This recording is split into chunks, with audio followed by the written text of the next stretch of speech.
Olá, sejam todos muito bem-vindos. Eu sou Fernanda Herter, terapeuta ocupacional, e esse é o Sensorial Pod. Sensorial Pod é um projeto de conscientização da importância das sensações para o nosso desenvolvimento. É um espaço de trocas, de reflexão, de aprendizado.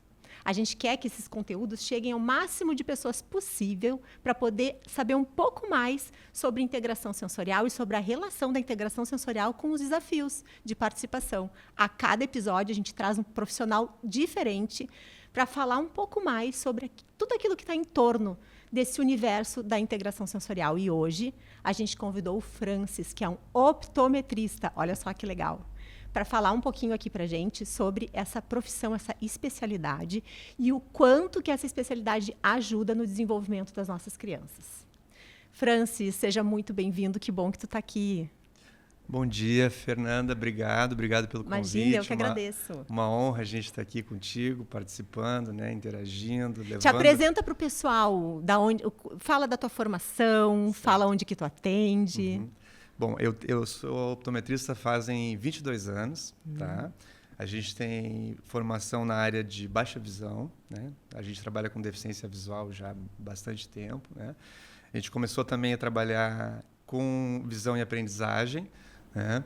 A gente tem formação, a gente se formou na UBRA, em Canoas, né? O primeiro curso de optometria do Brasil. E onde é que tem hoje em dia curso? Hoje em dia tem em diversos estados, né? Tem em Santa Catarina, na Universidade do Contestado, tem na Universidade em São Paulo, né? No Cruzeiro do Sul, tem na Universidade de Rádio, em Fortaleza. Não são muitas ainda universidades. E o pessoal não tem consciência de que é uma formação... É uma formação acadêmica, é uma carreira da saúde, né? Sim, as pessoas costumam, assim como o terapeuta ocupacional, né? Eles acham que a terapia ocupacional é uma especialização. Sim. Só que não. Isso, é uma formação de 4 anos e meio, 5 anos, né? A graduação em si. E se é muito voltada para a visão, né? É um profissional voltado muito para a reabilitação, né, Fernanda? Para a reabilitação visual, né? Tá. Então, tu tens outros profissionais da saúde também que lidam com a visão, né? Tem o oftalmologista, tem o ortoptista, né? Tem o técnico em ótica, que deu um curso técnico, aquele cara que produz os óculos, e tem o optometrista também, que está dentro de um ambiente de saúde, de consultório, né? E ele é muito voltado, assim como fisioterapeuta, por exemplo, como TO, para a parte da reabilitação visual de maneira mais específica. Desenvolvimento mesmo, né? Desenvolvimento. E a tua formação, tu não fez no Brasil uma parte dela, né? Sim, a parte de baixa visão, de reabilitação visual, a gente tem cursos na Suécia, né, nos Estados Unidos, né? Cursos de extensão, né? Cursos assim, de extensão que nos ajudaram dentro desse processo. Muito motivado pela necessidade dos pacientes, né? Tipo, de não ter algum recurso, de conseguir... o paciente diabético não está mais conseguindo enxergar, né? Não enxerga, não consegue mais ler. E já fez todos os procedimentos, né? Já se esgotou o que esse paciente poderia fazer. E agora? Como é que a gente vai lidar com o que restou, com aquele resíduo visual, né? Sim. Então, isso a gente começou as nossas outras... A caminhada. A caminhada depois a graduação dentro da baixa visão, né? E a gente trabalha hoje em um centro de reabilitação visual em Pelotas, Rio Grande do Sul. Em Pelotas, Rio Grande do Sul. Que fica a 3 horas de Porto Alegre. Isso, 3 horinhas de Porto Alegre para o sul, né? A gente trabalha em Criciúma também, em Sara, ali, na Clínica Visualis. A gente dá aula em São Paulo, também na Universidade FEP, na pós-graduação, né? Então, tem os alunos também de optometria dentro do curso de pós-graduação, que daí a gente é mais voltado para a optometria do desenvolvimento, para a optometria comportamental. Isso é legal tu falar, que tem mais de uma área na optometria, Exatamente, tem várias áreas. A optometria comportamental, ela é a optometria que vê estuda o desenvolvimento da visão, né? E como que a visão está interferindo aí nas dificuldades de aprendizagem, né? O que isso implica, o que a visão está contribuindo, vamos dizer assim, dentro desse processo, né? E é muito relevante porque a visão, tipo, a entrada sensorial que a gente recebe de informação sensorial, 65% a 85% ela é visual, né? Então, se tu tens alguma barreira visual aí, ele pode impactar demais, né, na dificuldade de aprendizagem. E, às vezes, isso é negligenciado, né, de alguma forma. Ou, então, recebe um outro nome, né? Por exemplo, tem TDAH, só que não. Isso. Tá? Tu faz uma avaliação no optometrista e tu Isso. vê uma série de dificuldades visuais que justificam aquelas dificuldades de comportamento e aprendizagem. Isso. Né? Teve um estudo do Scheinman, americano, né, um estudo bem grande, né, com uma evidência científica muito forte, relacionando um problema de disforia, né, de convergência, com muitas crianças com diagnóstico prévio já de dificuldade de atenção, de concentração, dificuldade de aprendizagem. E aquelas crianças apresentavam um distúrbio visual binocular, né? Isso tinha uma influência, um impacto na vida acadêmica, no desenvolvimento da criança grande, né?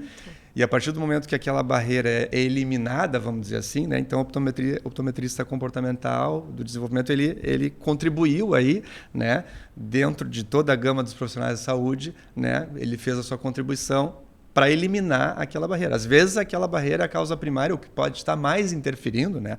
Porque é multifatorial sempre. Tipo, a nossa abordagem sempre é trabalhar com vários profissionais. Tipo, a gente precisa avaliar sempre processamento visual, processamento auditivo, né? Ou seja, aplicar, por exemplo, o EASY. O EASY, que é uma testagem super completa de integração sensorial, que vai apoiar vocês para saber como que estão todos os sistemas se conversando e funcionando de forma integrada, né? Sem dúvida. Sem dúvida. A gente precisa trabalhar em equipe, né, Fernanda? É fundamental. Né? Assim, eu gosto muito de trabalhar em equipe, né? Porque quem ganha... A gente aprende muito com o colega, né? Complementa com o a nosso interação trabalho. entre as outras profissões, né? Com certeza. E a gente faz um trabalho de excelência. E quando a gente consegue conversar, interagir com os outros profissionais, né? Então, a minha abordagem sempre foi assim, tá? Sabe o que eu acho? Eu acho que tu recebe um paciente com uma indicação de uma avaliação e um tratamento, né? Só esse paciente chega até a tua clínica através de uma indicação da escola, do neuro, do pediatra, enfim. Isso. Só que aí tu faz a tua avaliação que ela é muito focada no processamento visual. Isso. Aí tu encaminha para uma TO para fazer avaliação de integração sensorial. E a gente é a outra via, porque a gente aplica o EASY e a gente tem alguns testes, algumas tarefas específicas do EASY que são de sistema visual, de processamento visual. E aí a criança vai mal, né? Vai significativamente mal. E a gente precisa de um olhar de um optometrista para complementar essa avaliação. Porque, por exemplo, identificamos que a oculomotricidade da criança não está legal. Segmento ocular, perseguição ocular, né? Ou seja, não consegue dissociar muito bem o olhinho do movimento da cabeça, né? Está se atrapalhando aí. Isso. Que é uma função do sistema vestíbulo visual. Isso. Mas, vamos saber mais. Será que é só isso? Aí entra o Francis em ação. Sem dúvida. Tipo, a gente pode citar os pacientes mesmo, né, Fernanda? Tipo, tem uma paciente de Porto Alegre, né, que estava em acompanhamento com uma fonoaudióloga daqui, né, e já há um tempo, mas assim, ainda parece que chega um ponto ali que fica remando, que fica remando, que tipo, olha, e aí essa fono me surpreendeu porque ela falou para os pais assim, olha, eu acho que a tua filha tem algum problema de oculomotricidade, né, e algum problema no processamento visual, né? E eles procuraram atendimento, né? E eu fiquei surpreso porque era exatamente né, as áreas que ela descreveu, né? Porque na visão, quando a gente avalia uma criança, tipo, a gente faz a avaliação da eficácia visual. O que a gente chama de eficácia visual? É a saúde do olho, né? A saúde do olho, tipo, a parte refrativa, se a criança tem algum distúrbio de refração, algum problema de refração, né? De acomodação. De óculos. Mas além disso, além da parte de saúde do ocular, a parte da questão do óculos, né? A gente precisa avaliar se essa criança está conseguindo focar, está conseguindo ter nitidez e está conseguindo acomodar a sua visão, né? Que a gente chama de acomodação visual, sim, né? Que é o ajuste do foco, né? Isso o optometrista testa, né, exaustivamente o ajuste do foco.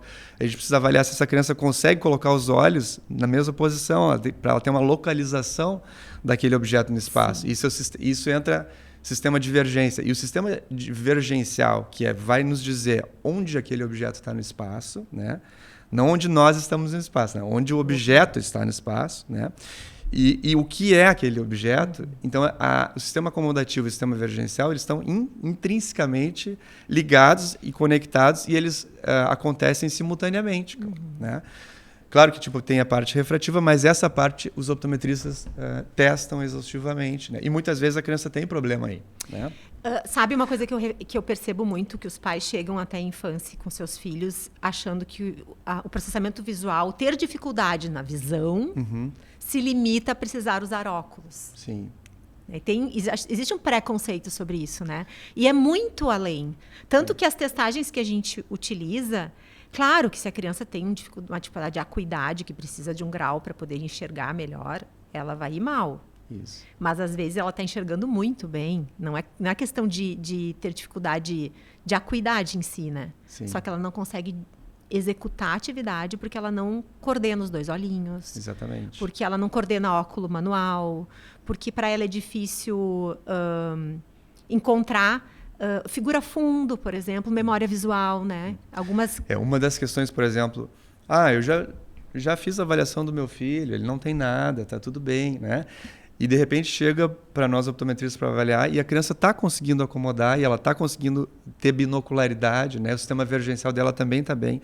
E a gente vai para o processamento visual, avalia o processamento visual. Mas meu filho ele não consegue acompanhar, ele tá muito atrasado, ele não enxerga no quadro. Mas a visão dele é 100% no quadro, para longe e para perto. Aí a gente vai para o processamento visual, Fernando. E a gente identifica, por exemplo... problema na memória visual sequencial, que é uma das 7 habilidades do processamento visual. Então, tipo, tá lá, Porto Alegre, 16 de outubro de 2025. Aí a criança vai escrever no caderno, Porto Alegre, 16 de... Que mês é mesmo? Ela já não lembrou mais. Então, tipo, isso gera um atraso.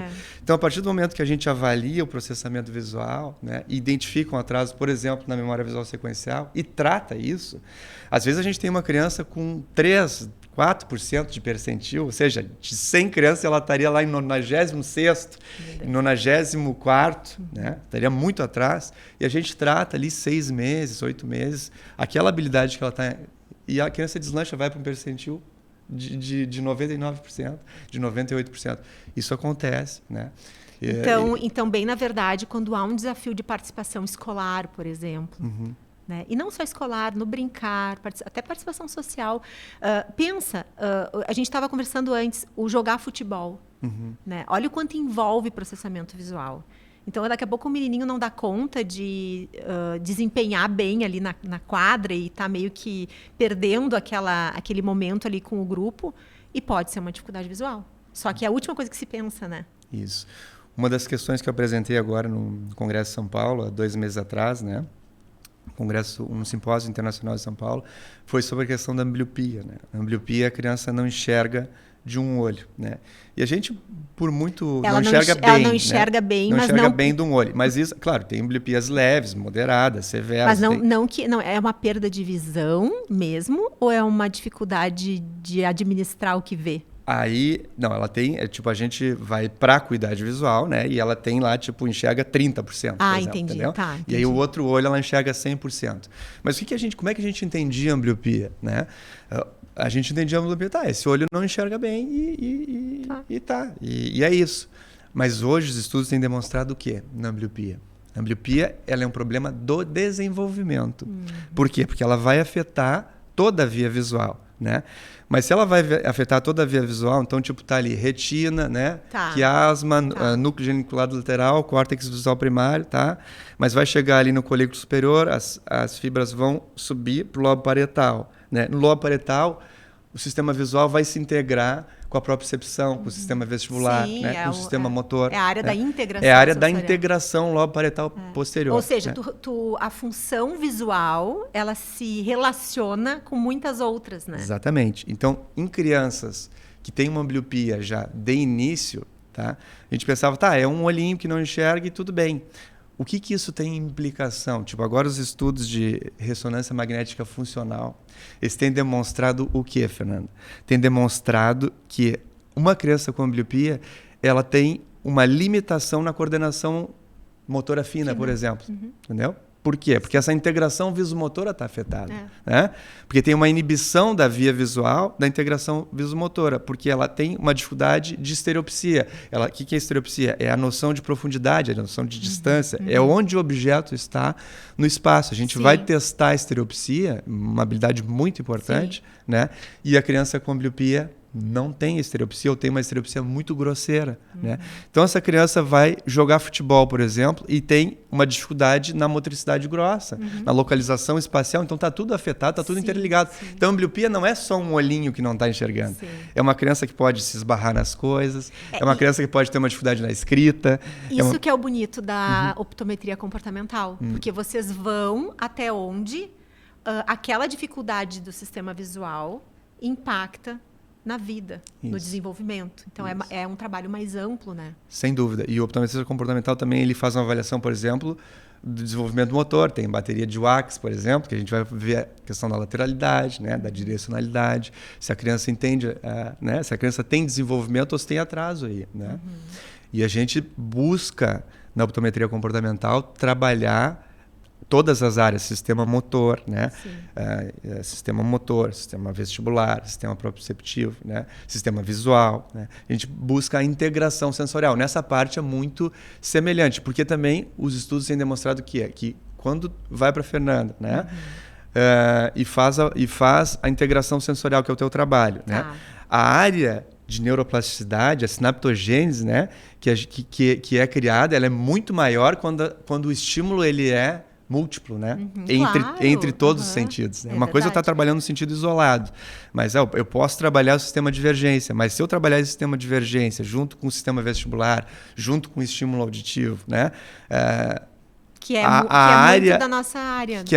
Tem muito a ver com TO, com a terapia ocupacional. Né? Com o que tu avalia no EASY e com o que tu trata os pacientes. Então, assim, a grande maioria dos meus pacientes que estão em terapia visual, eles também estão com terapia ocupacional. Entendeu? Então, é um trabalho que se complementa. Né? Não é um trabalho que se conflita. Não, é um trabalho que se complementa. Ou que se exclui, né? Ou que se exclui, né? Tipo, tá com terapia ocupacional, então não precisa. Pode ser até que o processamento visual esteja perfeito, né? Mas é muito difícil uma criança com dificuldade de aprendizagem, ou com dislexia, ou com descalculia, ou com desortografia, né? Ou até mesmo com TDAH, é muito comum ter problemas no processamento visual. E muitas vezes a gente trata isso e desbloqueia, né? Desbloqueia, tipo, e o progresso que essa criança vai atingir, ele é muito mais eficaz, é muito mais rápido, né? Eu uso uma frase que é assim, quanto menor é a distância do nível de desenvolvimento que a criança está para a demanda que ela recebe, mais a criança executa e aprende e participa do treino da habilidade com tranquilidade, né? E consegue. Quanto maior é essa distância, quanto mais a criança tem dificuldades de desenvolvimento e tu dá uma demanda muito alta, muito problema comportamental, emocional, sofrimento, crises.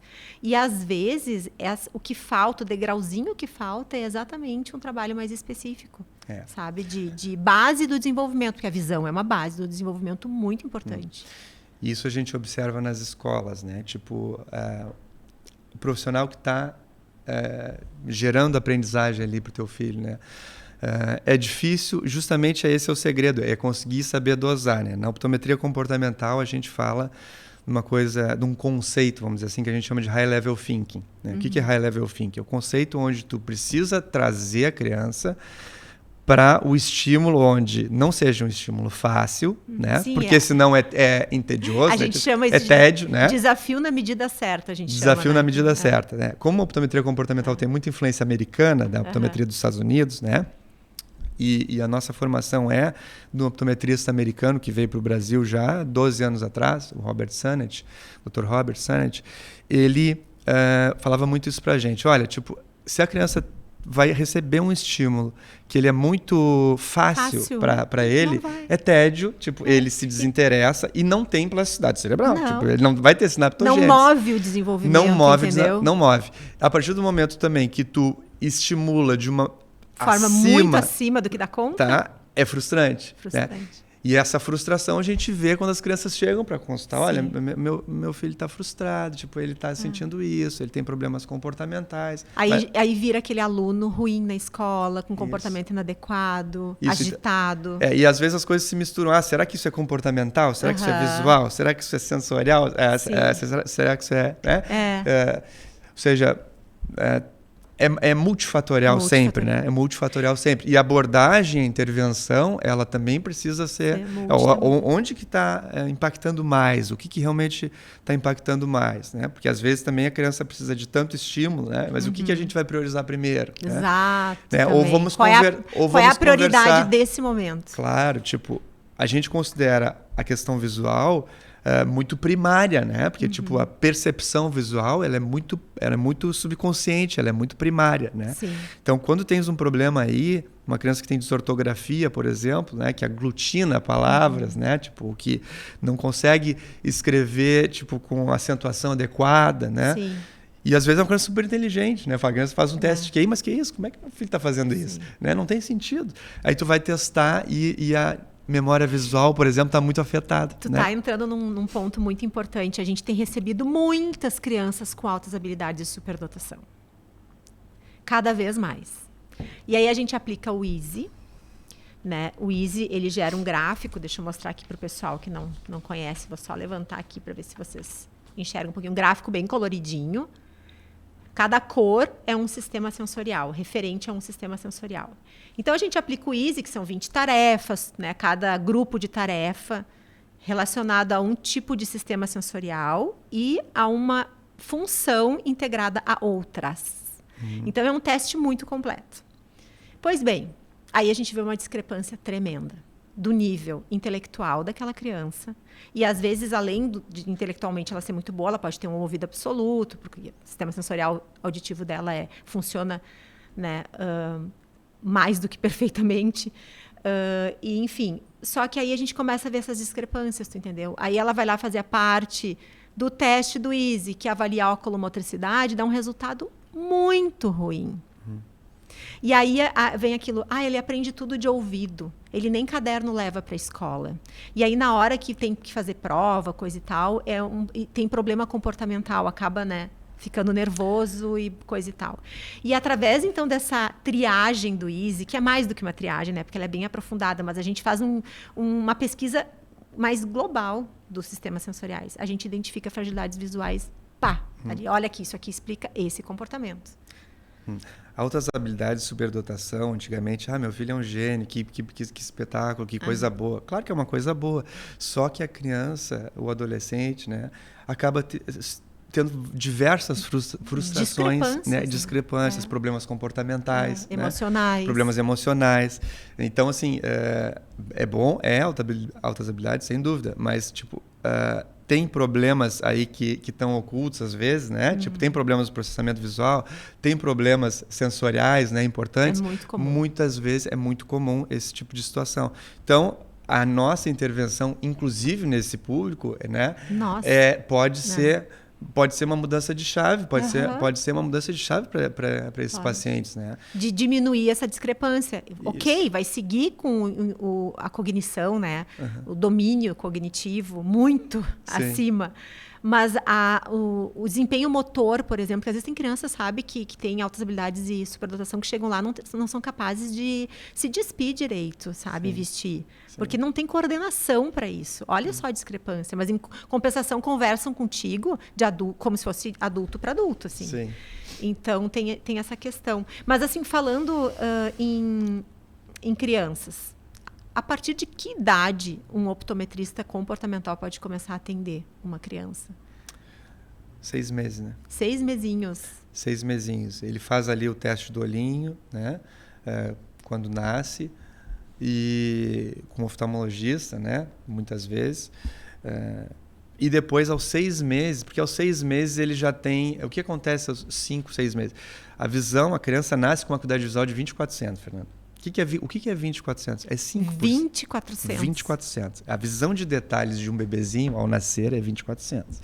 O que é 20/400 em detalhes para a gente quantificar? É 5% de visão. 5%. Ou seja, a gente nasce com os olhos ali, mas a gente não nasce enxergando. Como tudo, né? Como eu tudo. Acho isso lindo do desenvolvimento, porque tu nasce com as estruturas, Sim. mas tu não nasce com as estruturas funcionando. Tu põe elas para funcionar. Isso. Com as vivências. Exatamente. O que vai gerar o funcionamento, a experiência, experiência, a vivência, vida. a vida, né? Tipo, as experiências como essa criança vai ser estimulada. A gente recomenda 6 meses, porque primeiro, tipo, a primeira habilidade entre ali, tipo, o primeiro mesinho, a primeira habilidade mais primitiva do sistema visual é fixar. Né? A criança começa a fixar, ela bate o olhinho e fixa. A criança só enxerga bem, então, aqui o rostinho da mãe a 15, 20 centímetros do paizinho ali, quando chega nessa a criança. E por que ela não enxerga? Porque o sistema visual não está completamente imaturo. Né? Os cones, que são as células fotorreceptoras, elas não estão enxergando as cores. O cérebro não está processando as cores ainda. Né? Tipo, uma criança que não vê cores, o processamento das cores vai, tipo, se findar até os 3 anos. Isso é uma coisa que agora, tipo, a gente estuda e vê. Tipo, antes eu conseguia testar a percepção de cores de uma criança de 2 anos, por exemplo. E as pessoas, mas essa criança parece que não está enxergando as cores. Tá, mas ela não maturou ainda, né? Sim. Tipo, então, aos 3 anos ali, a gente já consegue fazer um teste fidedigno. A gente usa um teste específico pediátrico, né? Para avaliar essa população, porque o teste convencional de Chiara, ele não responde. Mas, então, assim, a criança, ela tem todo o seu desenvolvimento visual. Por que aos 6 meses, tipo, que a gente recomenda? Alguns autores já falam 3 meses. A gente pode atender bebê de qualquer idade, né? Mas aos 6 meses ele começa a desenvolver estereopsia, ele começa a desenvolver integração bilateral, corpo caloso, o sistema de divergência ele começa a se desenvolver, ficar mais afinado. Então, se uma criança tem estrabismo, por exemplo, né, com 3, com 4 meses, a gente considera isso normal. Né? Uma criança que está desviando o olhinho. A mãe me liga, olha, o olhinho está desviando, tem 3 meses. Eu posso avaliar? Posso avaliar, mas isso ainda é um comportamento esperado para essa faixa etária, entendeu? Mas não uma criança de 4 anos. Não, uma criança de 4 anos, não. Uma criança de 10 meses, não. Né? Uma criança de 1 ano e meio, não. Sim. Uma criança de 7 meses, opa, já não era mais já me chamou um alerta. Não, porque eu te digo porque num dos testes que tem esse de oculomotricidade, como é comum a gente fazer os testes e comum não, mas acontece muito. Sim. Um olho trabalha e o outro não. Sim. Ou um trabalha e o outro trabalha em atraso. Isso. Não é uma binocularidade... Isso. Organizada, harmônica. Isso. No caso da oculomotricidade, o que é fundamental na oculomotricidade para a leitura, por exemplo, é os movimentos sacádicos. Né? Porque a gente não lê seguindo, a gente não lê fazendo... A gente tem alguns tipos de movimentos oculares, que isso a gente chama de oculomotricidade. E a gente avalia isso. A gente avalia os segmentos, que é o movimento de seguir. Por exemplo, tá num jogo de tênis, a bolinha tá para cá, para lá, então tu vai seguir a bolinha, né? Sim. Então a gente faz um movimento de segmento, Sim. né? E a gente pode fazer também um outro movimento fundamental para a leitura que a gente chama de movimento sacádico. Então, tens uma palavra aqui e tu vais fazer um salto de imagem, né? Tu vai saltar dessa palavra. A gente não vai ler letra por letra, a gente lê palavras, né? Palavra. Né? A gente lê as palavras, então a gente lê e a gente faz um sacádico. A gente chega no final da linha e a gente volta para a primeira linha e faz um outro sacádico. O que muitas vezes acontece com crianças que têm problema no desenvolvimento e problemas na aprendizagem é que elas fazem sacádicos hipométricos ou hipermétricos. Entendi. Entendeu? Então, tipo, por exemplo, ela veio aqui, ela chegou no final da linha, ela precisa voltar para o início da linha, em vez dela fazer um sacádico para a primeira palavra, ela faz o sacádico, ela se passa, ou ela... Então, ela se perdeu na leitura. Ela se perde na leitura. Ela começa a se perder na leitura, ela começa a saltar linhas. Em vez dela pular aqui, ela pula para a linha de baixo. Então, tipo, isso impacta muito, né, a questão da leitura, por exemplo, né? Os movimentos sacádicos só com motricidade. E isso é muito comum em crianças... Mas eu tenho uma pergunta para te fazer. Essas dificuldades visuais, elas também impactam na postura, né? Demais. Uma das áreas que a gente avalia, né, é a questão postural. Existe uma síndrome chamada síndrome de deficiência postural, né, que é um problema proprioceptivo, né, que é um problema bem frequente, com certeza subdiagnosticado, né, que a gente ajusta uma lente que a gente chama de prisma, né, um prisma ativo, que isso gera uma modificação no sistema proprioceptivo da pessoa, Fernanda, e a pessoa alinha. Tem crianças, por exemplo, que têm desvio vertical, né? Uma paralisia do quarto paracraniano, por exemplo, uma paresia do quarto paracraniano, que é o nervo troclear, né? Então a criança tem um torcicolo. Eu ia te falar isso. As crianças que tendem a deixar a cabeça... Uma criança que tem torcicolo, tá? Para um lado ou para o outro, a gente tem que sempre fazer uma avaliação com o optometrista comportamental para avaliar se essa criança tem um desvio vertical. O que é um desvio vertical? Um olho para cima, o outro olho mais para baixo. Só que o curioso é que tu olha, os dois olhos, eles estão alinhados, né? Porque os olhos se alinham também.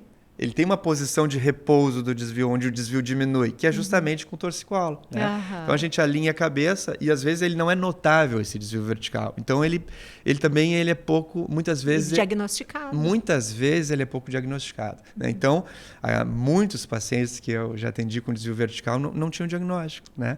Não estavam sem diagnóstico. E teve criança, por exemplo, teve a situação de uma criança com torcicolo congênito, né, com diagnóstico de torcicolo congênito, e ela tinha o problema visual, né, dessa desviação vertical já desde sempre, né? Tu vê. Então, claro que isso também, essa questão postural vai provocar, né, alterações na musculatura da cervical, né, na musculatura aqui, e a pessoa vai ter dores aqui realmente, né? Então, mas isso vai ter um diagnóstico diferencial. Será que é torcicolo congênito? Ou será que isso tem um problema visual aqui? Vamos tratar esse problema visual, né? Sim. Vamos ver se isso vai ter implicação na postura. Muitas vezes tem, né? Muitas vezes até tem. no equilíbrio, né? Sem dúvida. E isso, optometria... Porque a entrada visual, né? Às vezes, o paciente ele tem uma... Por exemplo... A gente pode abordar outras áreas, né? Outros tipos de condições, outras patologias, né? Tipo, o paciente teve um AVC, por exemplo, isquêmico, né? Sim. Então, ele pode ter uma alteração no sistema proprioceptivo, né? E isso gerar... ele não sabe onde o corpo dele está no espaço, né?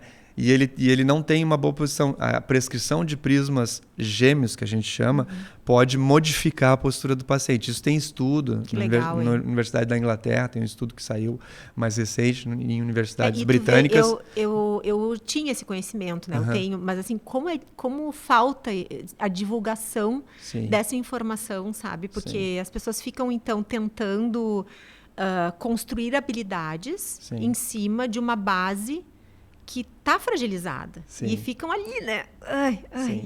Teve um estudo agora, foi em 2023, 2022. Ele foi apresentado num congresso mundial, né, de optometria comportamental por uma mexicana chamada Casillas, Elizabeth Casillas.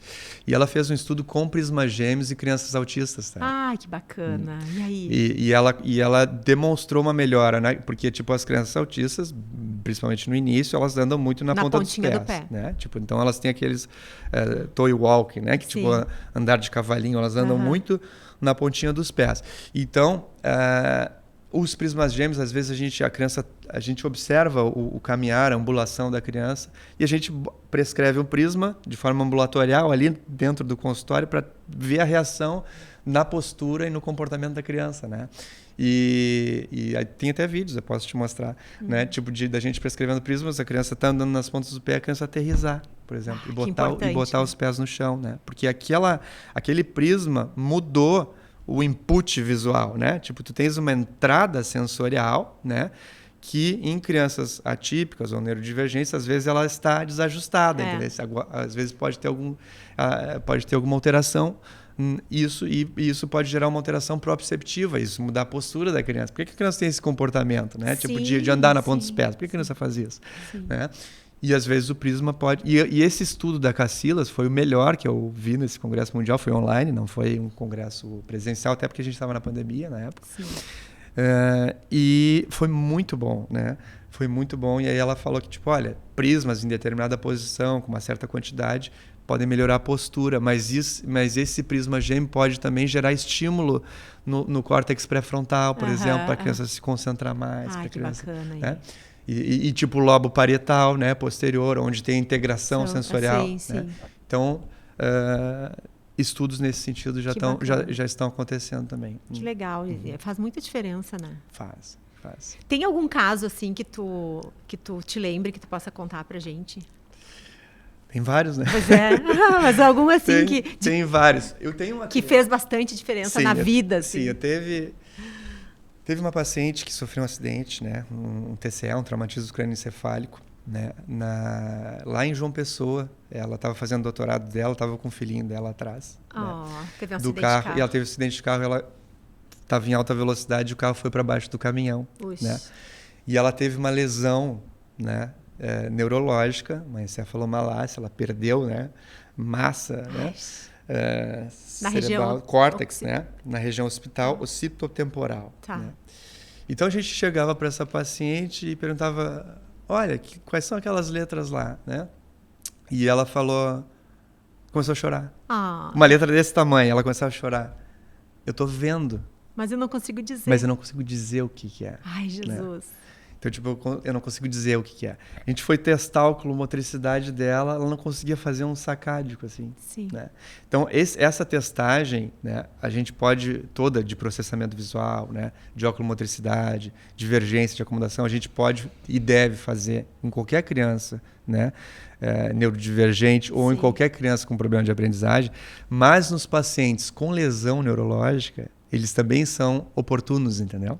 E também é uma testagem oportuna, porque mesmo numa lesão neurológica, né, o cérebro ele tem neuroplasticidade para a gente poder trabalhar. Principalmente num tempo ali, numa janela, né? Exatamente, especial, numa exatamente. Janela. Então, o que essa paciente tinha, Fernanda? Essa paciente tinha agnosia visual, né? Agnosia visual. E a gente trabalhou com ela há anos, né? Mas isso melhora, então?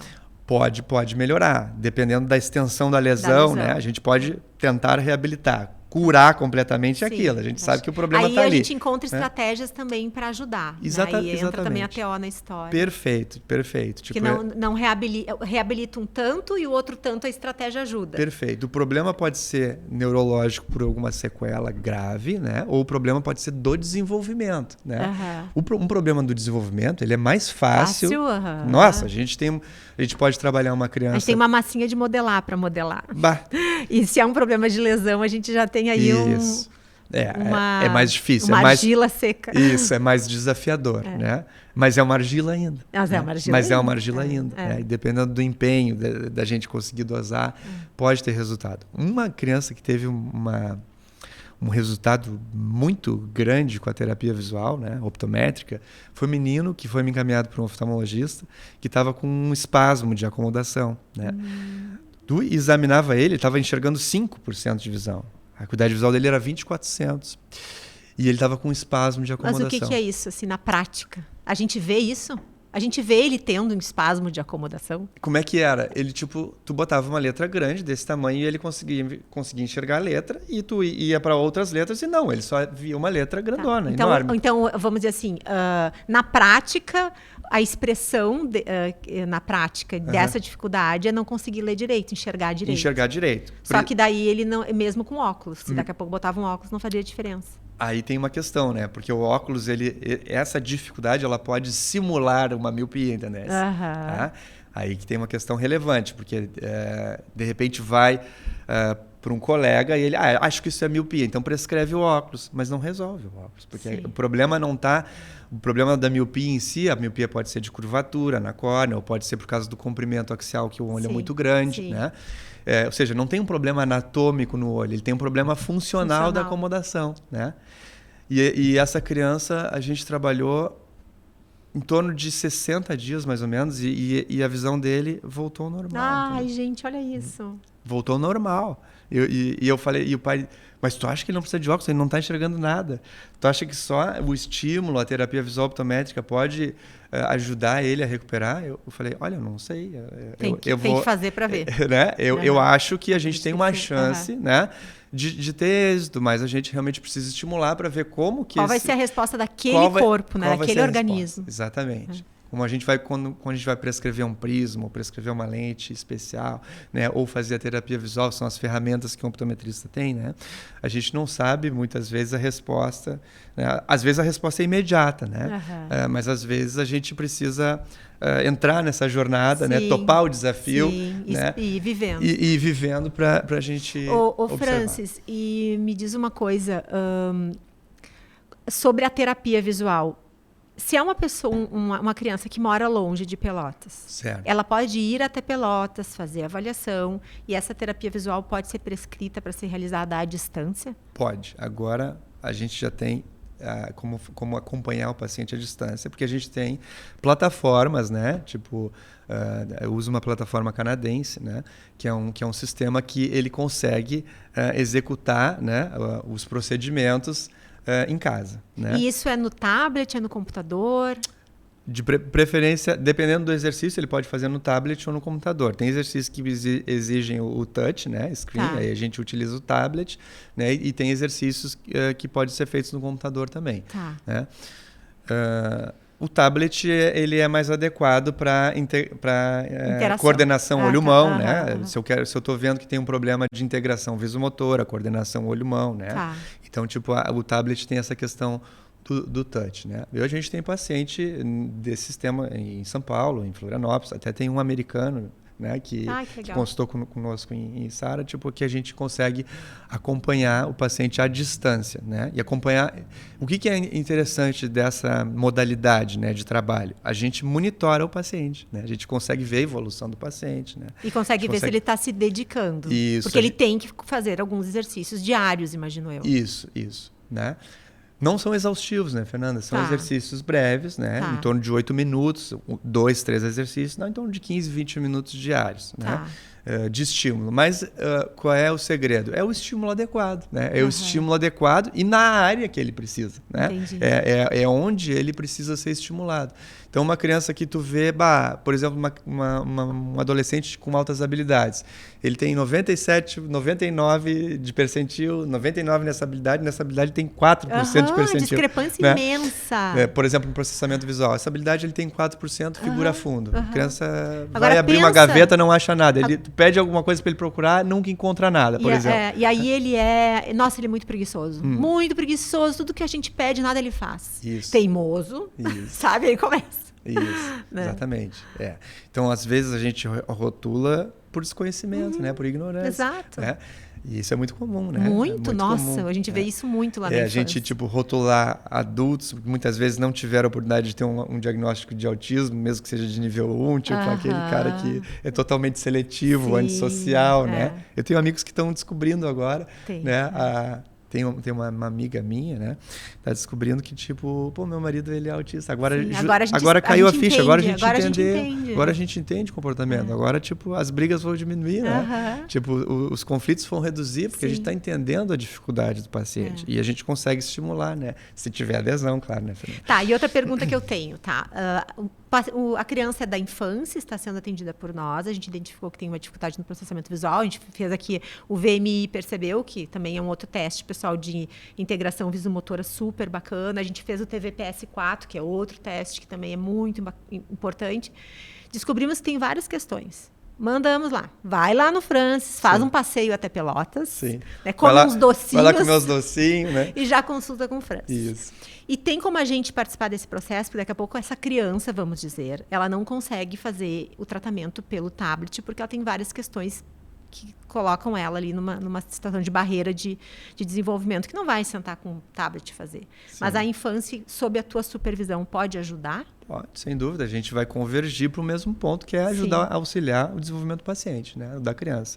Então, a gente vai estar convergindo, né, e interagindo para buscar esse aceleramento. Vamos dizer assim. A gente quer acelerar o desenvolvimento dele, acelerar a evolução dele para a gente evitar as frustrações, para ele se desenvolver, enfim, isso vai ter implicação. Com certeza. Sim, né? porque com certeza a gente vai conversar sobre o paciente, interagir, né? Até alguns testes tu pode já estar aplicando, né? Até mesmo em relação a adaptações escolares, né, Francis? Isso. É muito Caramba, precisa de mais contraste, precisa de uma linha maior. São coisas que a gente já faz, mas imagino que com o teu olhar e o teu conhecimento, nossa, isso tem, né? Outra qualidade de orientação. Sim. Me agrada muito trabalhar em equipe, tá? Muito legal, né? Também muito, a gente na infância aposta muito nisso. Isso. É aquela canoa que todo mundo está remando junto na mesma direção. Então ela anda mais rápido. Sem dúvida, sem dúvida. Né? Os grandes profissionais dentro da optometria que mudaram um pouco o rumo da história, eles conseguiram ter um olhar multidisciplinar, né? E ter um olhar tipo de interação entre, olha, o cérebro, 55% dos neurônios do cérebro estão envolvidos com a visão, né? Sim. É bastante coisa. É uma função que se relaciona com todas as demais. Exatamente. Então, assim, se a gente consegue interagir, né? E para a evolução, sem dúvida, é muito melhor. Isso eu percebi muito quando eu fui na Suécia. Né? Eu fiz um curso de reabilitação na Suécia, num centro enorme lá. Quando eu cheguei lá, tinha um paciente para 5 profissionais, entendeu? Tu chega aqui no... Meu Deus! Lá tipo, eles têm toda a população documentada. Foi o povo mais educado que eu conheci, tá? Foram as pessoas mais educadas que eu tive a oportunidade de conhecer. Então, tipo, quando eu cheguei num centro de reabilitação lá, eu falei, eu não tenho como trabalhar sozinho. Né? Eu preciso da TO, eu preciso do técnico em orientação à mobilidade, eu preciso da psicóloga, eu preciso do assistente social, eu preciso do oftalmologista, né? Eu preciso do fisioterapeuta. Para eu ter uma abordagem multiprofissional, eu preciso de geneticista, né? Para o diagnóstico adequado.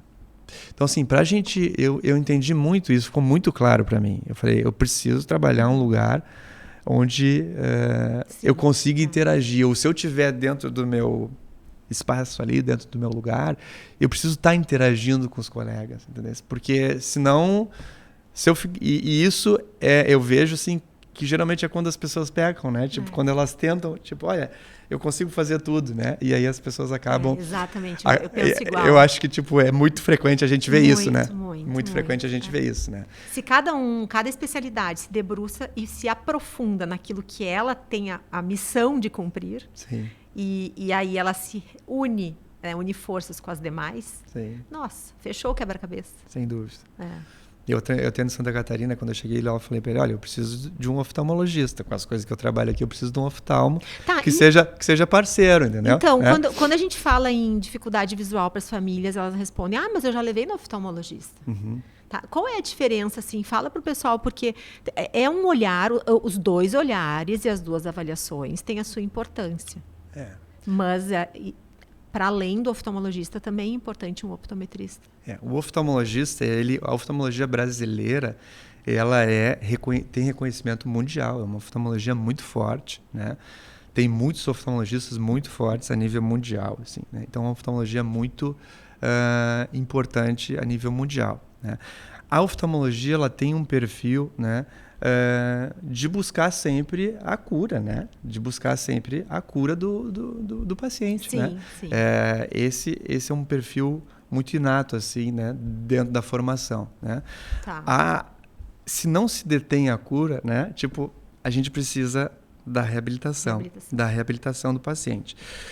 Essa questão do desenvolvimento da visão, né? Tipo, ela é uma questão mais da optometria americana, que foram desenvolvendo técnicas, né, de terapia visual para estimular a criança com problemas do desenvolvimento. Então, isso é muito da optometria mesmo, né? Da ciência, da optometria como ciência, entendeu? E é verdade que até a miopia diminui com o exercício, com tratamento, pode diminuir. Isso é polêmico, né, Fernanda? É polêmico, porque uma vez é polêmico. Me disseram, mas... isso é polêmico, mas assim, tipo, o que tem evidência científica, meta-análise, né, muito forte, é que, por exemplo, o uso de telas e o uso excessivo da visão próxima, e quanto mais próximo a gente vê, mais a gente vai estar estimulando a acomodação e também convergência, né? E isso tende a gerar miopia, né? Isso tende a, tipo, olha... Gente, então nossas crianças vão ser uns grandes míopes no futuro, porque a maioria está no celular desde cedo. A OMS estima que em 2050, mais da metade da população mundial vai ser míope, né? Essa é uma estimativa da OMS.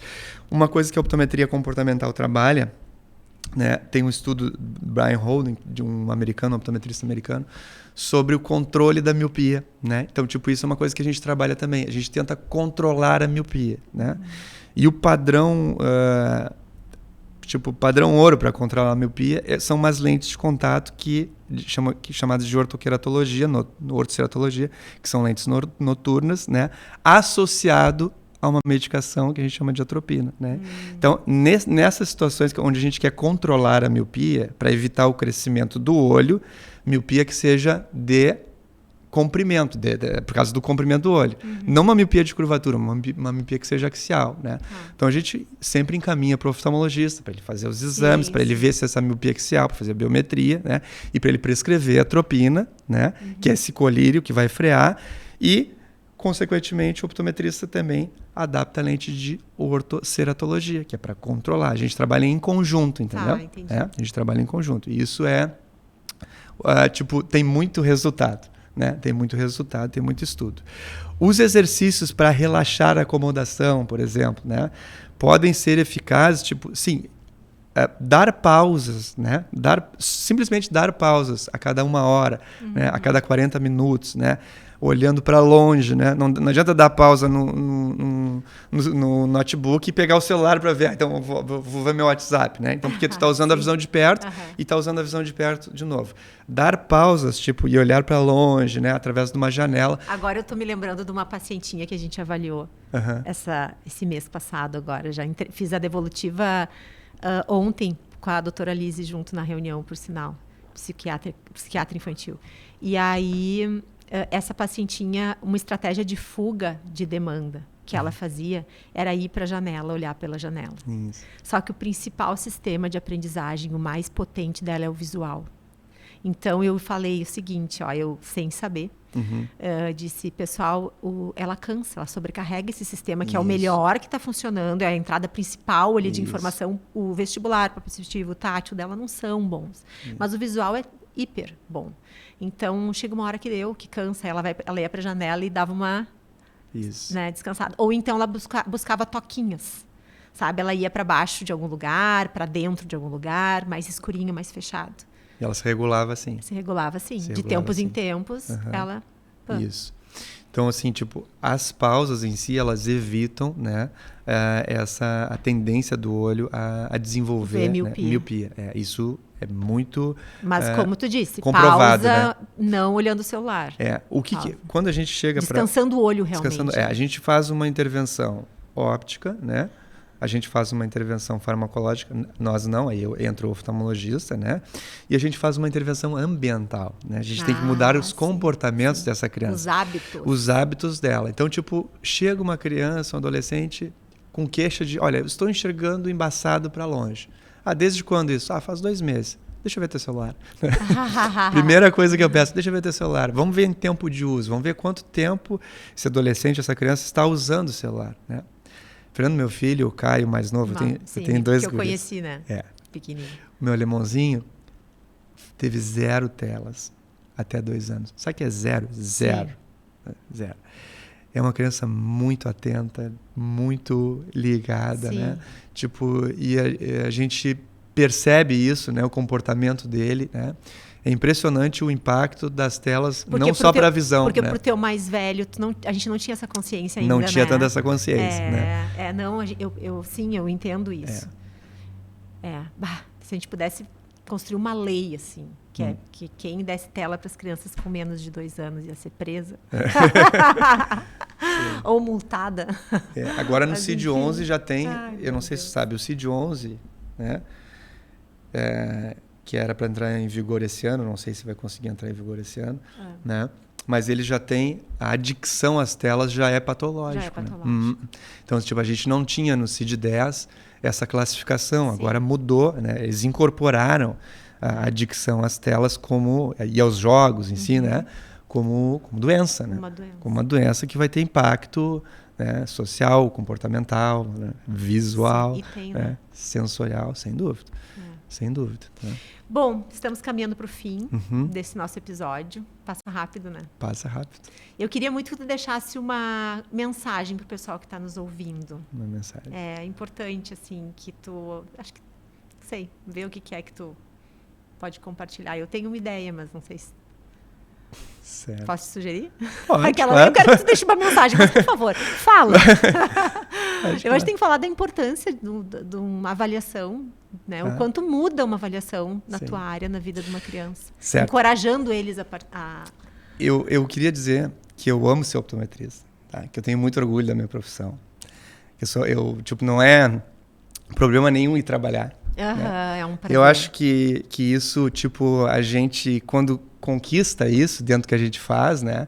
Acho que é uma conquista grande, né? Uma coisa que eu me preocupava desde a minha adolescência, assim, fazer algo que possa ajudar realmente as pessoas, né? Tipo, eu sempre busquei algo nesse sentido. Então, eu amo ser optometrista, né? A avaliação do optometrista comportamental qualquer criança que tem alguma dificuldade de aprendizagem, ela é bem relevante, ela é bem importante, né? E ela pode ser justamente o bloqueio, né? O divisor de águas. Pode ser que aquela habilidade esteja bloqueando o teu filho, a tua filha, dentro desse processo, né? E pode ser que já tenha feito inúmeras avaliações, né? Pode ser realmente muito frequente. E isso a gente incentiva as pessoas a ir buscar, né? Incentiva as pessoas a buscar um optometrista comportamental, né? Que é uma profissão que a gente se orgulha tanto, né? Faz 22 anos já que eu trabalho com isso, Fernando, né? Já tem um tempinho, já né? tem alguma experiência. E trabalhar com aquilo que a gente gosta mesmo é muito gratificante, né? A gente fazer com amor, né?